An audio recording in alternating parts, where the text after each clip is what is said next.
workers in the United States are uniting. The number of attempts to organise unions in American workplaces has risen sharply over the past year. As we've been reporting, there have been some famous victories. Some non-union companies like Amazon and Starbucks have been saddled with their first ever labour unions. But corporate America is fighting back, as Michelle Fleury reports from New York. Brewing coffee is something Joselyn Chuquillanqui knows a lot about. For almost 7 years she worked at Starbucks until she was fired last month.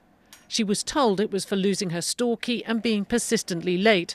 She thinks it was because she had tried to organise her co-workers to form a union.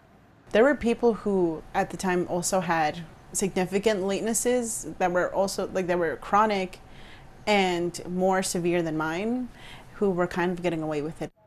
Joselyn's attempt to organise her store narrowly failed. She thinks Starbucks is determined to defeat all such efforts.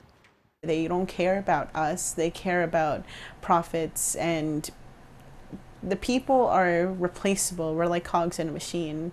Starbucks told the BBC Joselyn's claims of retaliation were categorically false.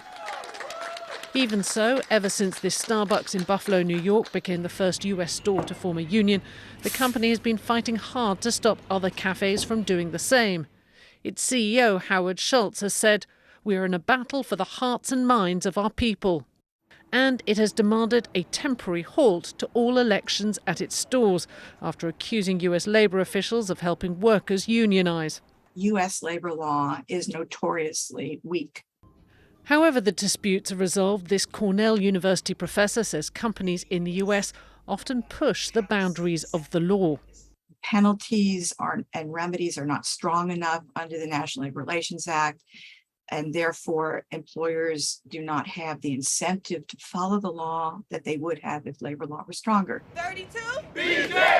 Right now in America there is a revival of union activity and of corporate resistance.